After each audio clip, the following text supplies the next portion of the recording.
네, 예고해드린 대로 이광수 광순의 복덕방 대표 모셨습니다. 어서 오세요. 안녕하세요. 예, 이 대표님은 이 증권사 애널리스트 하셨죠? 맞습니다. 예, 그리고 부동산 전문가로 지금 활동하고 계시고요. 그러니까 양쪽에 대한 질문을 다 드려도 되겠죠? 예. 좋습니다. 예. 오늘 새해 들어 경제 상황 어떻게 보십니까? 일단 거시적으로 전체적으로. 일단 전반적으로는 불확실성이 큰 상황이고요. 뭐 정부에서도 발표했지만 경제 성장률이 올해 1.8% 전망했는데 예. 지난해 대비해서 성장률이 둔화되는 불가피하다. 예. 뭐 이런 전망은 사실은 하고 있습니다. 예. 그렇다면 우리나라는 더욱 안 좋습니까? 작년에 다들 증권 때문에 신나할 때 우리나라만 뭐랄까요? 바닥을 기었습니다. 예. 그렇죠. 뭐 실제로 지수만 보면 예. 지난해 2024년도에 코스피가 9.6% 하락하고요. 그다음에 코스닥이 21.7% 하락했는데요.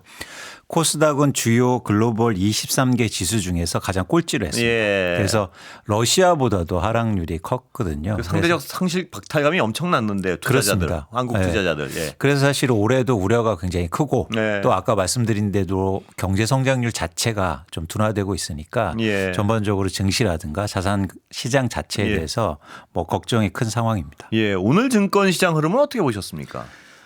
일단 새해 들어서 이틀 지났잖아요. 네. 일단 주식 시장 흐름만 보면 시장만 보면 상당히 좋은 흐름입니다. 예. 그래서 코스피는 1.79% 상승했고요. 예. 코스닥은 무려 4% 이상 상승했습니다. 그래서 굉장히 빠르게 일단 회복하는데 예. 추세를 좀 볼 필요가 있어 보입니다. 예, 오늘의 상승은 뭘 의미하나요?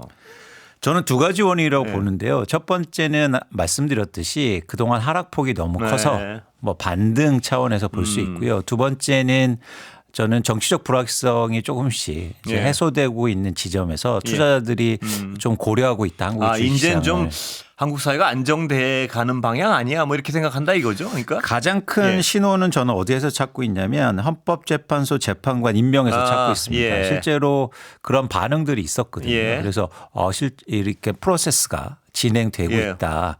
예를 들어서 법적인 프로세스가 예. 그런 점에서 사실 오늘이 좀 걱정되는 거죠. 또 예.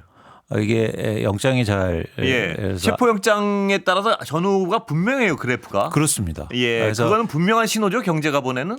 맞습니다. 예. 그래서 지금 한국에서 투자자나 경제에서 가장 큰 우려는 정치다라는 거를 분명하게 보여주는 신호고요. 불확실성이고요. 그렇습니다. 예. 그래서 투자자들이 가장 걱정하는 건 사실은 어떻게 될지 모르는 거가. 그렇죠. 예. 그래서 그런 측면에서 빨리 이런 정치적 불확실성이 해소되는 게 예. 우리나라 증시를 위해서 가장 중요한 선결 과제입니다. 다른 논란을 다 어떤 옆에 쌓아두고요. 네. 경제만 딱 본다면 네. 이 정치 상황에 대해 빨리빨리 결론이 나는 것이 최고죠. 경제만 본다면. 그렇습니다. 지금 우리나라 경제가 두 가지가 예. 문제인데요. 첫 번째는 수출 둔화 가능성, 예. 두 번째는 내수 소비가 너무 안 좋거든요. 예.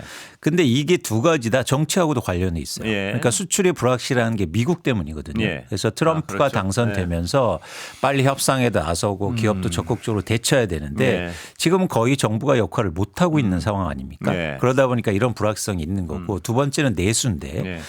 내수도 마찬가지로 지금 정책 영향이 너무 큰 거죠. 예. 그러다 보니까 예를 들어서 투자라든가 소비를 할 때 돈 쓰고 싶지 않은 거예요. 예. 그래서 뭔가 불확실하고 그렇죠. 걱정되니까 예. 그래서 이런 차원에서는 정치적 불확실성이 빨리 해소되는 게 우리나라 경제를 위해서 가장 필요하다라는 판단입니다. 그건 뭐 이론의 여지없이 명백한 사안이죠. 지금. 그렇습니다. 그러니까 예. 제가 최근에 흥미로웠던 게 뭐냐면 예를 들어서 국무총리에 대해서 예. 탄핵이라든지 예. 그게 통과됐다고 해서 환율이 오른다거나 이런 예. 얘기를 하는데 예. 그건 아니고요. 예. 그런 것들 때문에 불확실성이 커지고 있다는 거예요. 그렇죠. 그래서 예. 빨리 이 진행하는 속도를 높이는 게 예.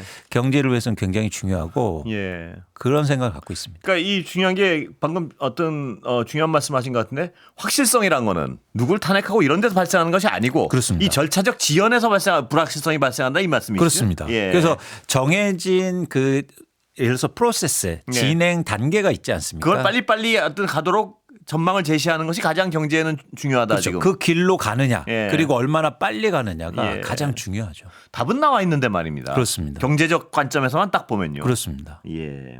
미국은 어떻습니까 보시기에 오늘? 미국은 일단 뭐 하루가 지났는데 증시만 보면 이제 조정을 받고 있는 네. 상황이고요. 한 1% 미만씩 이렇게 예. 하락하고 있는데 특히 테슬라 같은 종목은 많이 빠졌거든요. 예. 오늘 많이 빠졌죠. 예. 근데 이것도 마찬가지로 자산 시장에 지난해까지 미국의 주식 시장이 크게 올랐잖아요. 예. 그래서 우려가 일단 있는 예. 거죠. 그래서 계속 상승할 수 있을까? 그리고 미국도 마찬가지로 불확실성이 존재하고 있지 않습니까? 트럼프가 이제 임기를 시작하면서 어떤 정책을 발표하고 그렇게 얼마나 행정명령이나 이런 걸 통해서 얼마나 빨리 예. 뭐랄까 시장을 안정시킬 거냐 예. 뭐 이런 측면에서 우려가 좀 존재하고 있는 상황입니다. 아, 그렇다면 미국의 어떤 빅테크는 정말 너무나 장시간 화랑을 보여주고 있지 않습니까? 거품이라는 설도 있고 뭐 저기 어떤 잠재력, 혁신 때문에 계속 갈 것이라는 설도 있는데 어느 쪽을 지지하세요, 대표님은? 그런데 저는 예. 그러니까 상대적 강세를 그러니까 자산시장 측면에서 보고 있는데요. 그러니까 미국만 좋았다는 거에 초점을 둬야 된다고 그렇습니다. 봐요. 예. 그래서 예를 들어서 중국이라든가 뭐 쉽게 말해서 한국도 좋아지면 미국은 상대적으로 안 좋아질 가능성이 있다. 아, 그렇게 보시는군요. 그러니까 예. 제가 상대적으로 안 좋아진다. 그렇죠. 그러니까 기업을 볼 때 결국엔 밸류에이션을 예. 보는데 그런 게 기업 가치가 얼마나 받고 있냐 이런 예. 측면에서는 지금 상당히 고평가돼 있는 상황이거든요. 예. 그런데 다른 데 투자할 데 없으니까 예. 지금 미국만 그렇죠. 투자해서 예. 오른 게 있어서 예. 만약에 다른 나라가 좋아지고 예. 다른 기업들이 더 좋아진다면 예. 예를 들어서 아까 말씀드린 빅테크 기업들도 조정을 받을 수밖에 없지 않을까 이런 예. 생각을 하고 있습니다. 그런데 이 어떤 우리 국민들 경우에 이 국장 이른바 네. 국장에 대한 실망감이 너무 크고요. 또 전 세계적으로 봐도 미국이 끊임없는 혁신으로 계속 성장해 나니까 그걸 경험으로 삼아서 미국이 어떤 전 세계 돈을 빨아들이고 있는 상황인데요. 이런 네. 상황이 지속될 수 있는 것도 아닌가요, 혹시? 가능성도? 자산시장에서 가장 경계해야 예. 될 건 뭐냐면 지금 과거와 다르고 지금 상황이 계속될 거라는 거예요. 예. 그러니까 자산시장에서는 변화를 인정해야 됩니다. 예. 가격이 오른 건 하락하고요. 하락한 건 다시 오를 수 있거든요.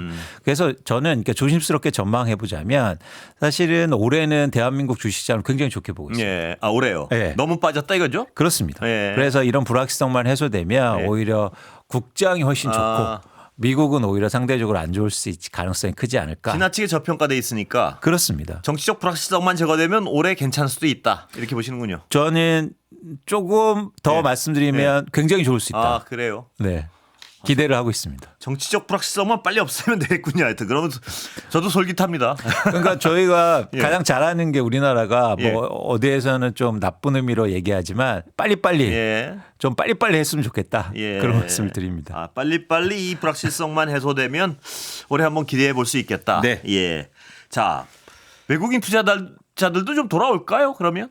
당연히 들어옵니다. 예. 그러니까 외국인 투자자들은 돈이 되는 거면 그렇죠. 당연히 예. 오는 거고요. 예. 특히 그동안 굉장히 많이 팔았고 예. 또 하나 굉장히 큰 장점이 하나 있어요. 예, 뭔가요? 뭐냐면 환율이 상승했거든요. 그러니까 예. 이제는 자기 돈 조금만 들여서도 예. 한국의 자산 뭐 예. 주식을 쉽게 살 수 있거든요. 예. 싼 가격에. 그런 측면에서는 충분히 외국인 입장에서 투자자 입장에서 계속 관심 있게 보는 예. 거죠.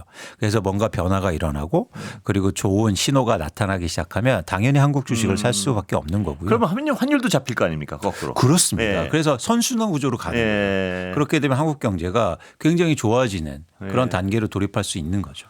요 근래 들어온 제 어떤 여기 게스트 모시고 들어본 소식 중에 가장 긍정적인 여러 가지 하도 안 좋은 소식이 많아서요. 예. 아니 저는 우리나라가 이제 좋아질 일밖에 없다. 하도 바닥이라서요. 그렇습니다. 예. 그래서 정치도 좋아지고 예. 경제도 좋아지고 그건 주식시장도 또 좋아질 수 거꾸로 있다. 들으니까 또 그 일리가 있습니다. 하도 네. 밑바닥에 있으니까요 지금. 그렇습니다. 예. 네. 부동산은 어떻습니까? 보시기에.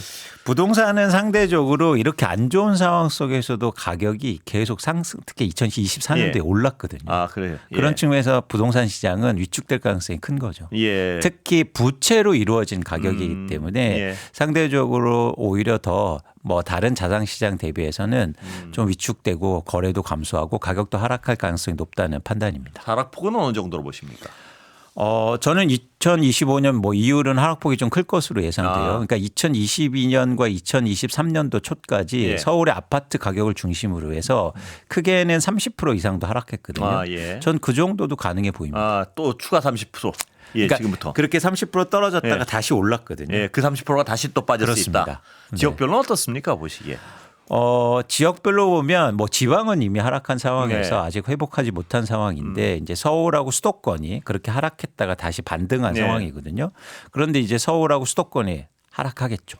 서울 수도권이 이제 이번에 가장 하락할 수 있는. 이미 경기는 수도권은 11월부터 하락하기 예. 시작했고요. 뭐 서울의 아파트 가격도 12월 초부터 이미 하락 추세를 보이고 있습니다. 예. 제가 이 기사들을 이렇게 보면요. 올해 25년도 후반기부터 이 부동산 침체는 상당히 장기적으로 갈 것이다. 이런 전망들을 하는 분들이 많아졌습니다. 굉장히 부동산에 대해서. 네. 그리고 이 하락폭도 지금 대표님 말씀하신 것보다 더 클 것이다. 아주 굉장히 클 것이다고 주장하는 분들도 계시고요. 동의하십니까? 일단 기간과 예. 폭에 대해서 좀 이견이 있는데요. 예. 뭐냐면 저는 우리나라 부동산 가격이 지속적으로 하락할 것으로 보지 않아요. 그렇습니까? 그러니까 예. 왜냐하면 사용 가치가 일단 부동산은 기본적으로 있고 예. 또 하나 뭐냐면 우리나라가 그렇게 장기적으로 보면 주택의 공급이 충분한 상황은 아니어서 예. 그러니까 그러니까 단기적으로 변동이 있을 수는 예. 있지만 장기적으로 집값이 계속 하락할 가능성은 낮게 보고 그 장기는 몇 년이나 생각하시는 거예요? 장기는 기본적으로 경제학에서 장기를 얘기하는 건 모든 요인들이 변화할 때를 예, 얘기하는데 예. 그냥 기간으로 치면 5년 이상입니다. 5년 이상. 예. 그 5년 이상 하락할 가능성은 별로 없다. 그렇습니다. 예, 하락 네. 기간은 그럼 대표님은 얼마나 보십니까? 뭐 그거야 이제 쪽집게 영역으로 가서 제가 뭐 너무 부담 가지 마시고 일단 예. 그건 사실은 제가 하락폭이나 하락 기간을 다른 데서는 얘기 안 하는데요. 솔직하게 말씀드리면 예. 저는 2년 반하고 지금부터 2년 반이요. 네, 그렇습니다. 꽤 길게 보시네요, 그렇습니다. 대표님도. 네, 예. 네, 네. 그러면 지금부터 2년 반 동안 하락하면 하락폭도 아까 말씀하신 30%보다 더 떨어질 수도 있다는 근데 좀 말씀이- 조건이 있어요. 예. 예를 들어서 하락폭이 일시적으로 크면 예. 기간이 좀 짧아지겠죠. 그런데 예를 들어서 점차적으로 하락하면 한 2년 이상도 갈 수 있다고 보고 그렇게 있습니다. 보고 그러니까 과거에도 보면 예. 2011년부터 2013년까지 서울의 예. 아파트 가격이 크게 하락하는데 예. 그렇게 한 2년 이상 빠지거든요. 예. 저는 동일한 그런 상황을 예. 예측하고 있습니다. 그래요. 예. 그러면 실수요자들 네. 늘 여쭤보는 거지만 실수요자들은 좀 시간을 여유 있게 가지고 시장을 들여다봐도 급할 건 없다. 이런 상황으로 봐도 되는 건가요? 그렇습니다. 주식하고는 다르게 예. 주식은 이제 저희가 좀 이렇게 속도가 좀 중요하긴 하지만 부동산은 좀 이렇게 뭐랄까 사이클이 예. 주기가 좀 긴 측면도 있고요. 예. 또 하나 한번 이렇게 변하기 시작하면 그 추세를 이어가기 예. 때문에 너무 급하게 보실 필요는 없다. 대신 꼭 말씀드리고 싶은 예. 건 뭐냐면 가격이 하락할 때 내 집 마련해야 된다는 거예요. 예. 그러니까 2024년도에도 보면 특히 4월부터 8월까지 집값이 오르기 예. 시작하는데 그때 무주택자 분들이 예. 부채를 일으켜서 집을 사기 시작합니다. 집이 오를 때요. 그렇습니다. 예. 그러니까 오를 때 불안해지는 거예요. 그렇죠. 그러니까 예. 무리하게 행동합니다. 예. 그런데 불과 2년 전이나 1년 반 전에 집값이 떨어졌을 때는 서울의 아파트 거래 건수가요. 예. 1000건이 안 됩니다.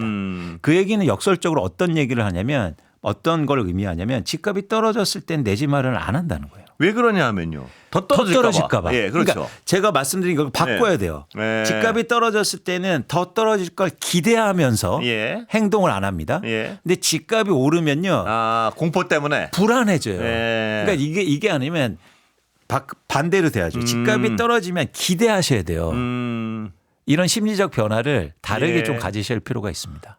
그 말씀이 딱 들으니까 이해가 갑니다. 뭐냐면 집값이 떨어질 때는 더 떨어질 거라고 생각하면서 행동을 하지 않는데. 그러니까 집을 사는 행동을 안 하죠. 네. 근데 올라갈 때는 불안하니까 행동을 해버린단 말입니다. 예. 그래서 앵커님 자산시장 이건 예. 부동산하고 주식하고 똑같은데요. 예. 그러니까 이렇게 시장의 변화가 클 때는 반응하지 않고 예. 대응해야 됩니다. 예, 그건 어떤 의미인가요? 그러니까 반응이라는 예. 거는 뭐냐면 감정에 치우친다는 거예요. 그러니까 그래서 막 주가가 빠지면 다 끝났네. 예. 난 주식 안 돼. 다 팔아치우죠. 예. 반대로 다 팔았다가 막 오르기 시작하면 오를처럼 막 그럼 빨리 사야 되는 거 아니야? 그게 반응이군요. 이렇게 예. 반응이죠. 예. 대응은 뭐냐면 한 발짝 물러서서 예. 상황을 판단하는 거죠. 예. 그리고 나의 상황과 그리고 시장을 전망하고 예. 이 가격이 계속 오를 수 있을까? 예. 또 가격이 계속 빠질까? 예. 이렇게 해서 합리적으로 체계적으로 계획을 세워서 생각을 가는 예. 거예요. 그래서 행동하는 게 사실은 대응이거든요. 예. 그래서 근데 자산시장에 보면 대부분 반응하세요. 그렇죠. 예. 예. 특히 무주택자분들은 더 반응합니다. 예. 왜냐하면 심리적으로 불안하니까. 예. 그래서 여러분들이 반응하지 마시고 대응하셨으면 좋겠다. 그 말씀을 꼭 드립니다. 예. 네. 아주 중요한 말씀 같습니다. 네. 근데 잘 안 되죠, 보통. 그게 잘 안 돼서 감정에 지배당하게 되죠. 예. 근데 해볼 만하다. 그래서 네. 그래서 이걸 잘 하시면 우리가 새해에는 모두 다 부자 될 수 있다. 이런 예. 말씀을 드리고 싶습니다. 자, 우리나라 주식 가능성을 근데 이건 뭐 워낙 큰 주식들만 좀 여쭤보겠습니다. 좀 구체적으로 여쭤봐도 될지 모르겠는데요. 네. 삼성전자는 뭐 국민 주식이라 그러니까 여쭤봐도 될 것 같은데 네. 어떻게 보십니까 전망을? 반도체 경기가 예. 2022-5년도에 그렇게 썩 좋지 못해서 여러분들이 반도체에 대해서 의미를 좀 많이 갖지 마시고요. 예. 그러니까 다른 쪽에 좀 관심을 가지셨으면 좋겠어요. 예, 분야별로는 어떻습니까? 그러면 어디가 가장 좀 분야, 그러니까 종목 말고 분야. 저는 내수를 좋게 보고 있습니다. 아 그래요? 지금 내수가 최악이니까 그것도? 그렇습니다. 아 바닥이니까. 그렇습니다. 예. 그래서 내수주 중에서 특히 수출이 가능한 내수주. 아 그렇군요. 예. 그러면 충분히 내수에서도 좋아지고 예. 수출도 좋아질 수 있는 가능성이 있으니까. 예. 그래서 이런 회사들. 개별 종목은 말씀하지 마시고요. 그렇습니다. 그 분야는 뭔가요? 내수 중에서 수출이 가능한 분야로 하면. 그러니까 예를 들어서 이런 거죠. 라면, 화장품, 그렇죠. 예. 그다음에 예를 들어서 뭐 바이오라든가 이런 예. 것도 내수도 가능하고 수출도 가능하고.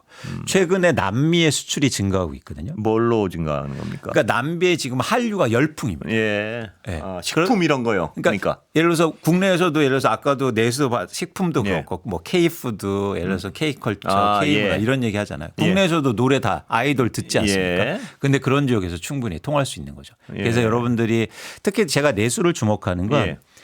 우리가 할 수 있는 영역이지 않습니까? 예. 그래서 예를 들어서 정부가 바뀌고 새로운 정부가 들어서서 정말 정책적으로 열심히 하면 예. 그런 내수 쪽에서 부응할 수 있으니까 예. 그런 내수를 더 관심 있게 보셨으면 좋겠다. 근데 지금 거의 보지 않으세요. 아. 그래서 더 너무나 실망이 크고 실망이 길어서 그렇겠죠 지금. 그리고 내수 지표가 너무 안 좋거든요. 예. 다들 소비를 줄이고 해서 지출을 줄이고 막 이렇게 안 좋다고 하니까. 예. 근데 오히려 전 여기에서 예. 기회가 클 수 있다는 생각을 갖고 있습니다. 아, 오늘 정말 이 암울한 상황의 반복 속에서 이광수 대표님 만나서 경제에 관련된 부분은 좀 위안을 받습니다. 뭐냐면 바닥이다. 예. 그러니까 저는 여러분 투자나 투표 모두 예.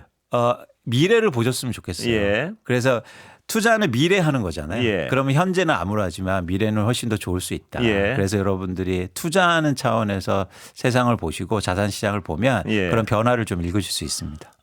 그리고 아까 실수요자들이 주택 마련을 이제부터 진짜 본격적으로 들여다봐야 한다. 이걸 올해 말 정도로 보십니까, 대강?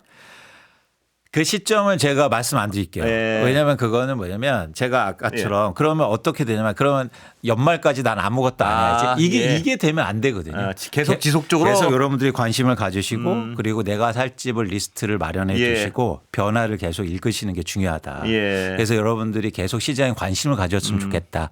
대신 관심을 가지시고 아까 말씀드린 거 대응하시려면 예. 계획이 구체적이셔야 돼요.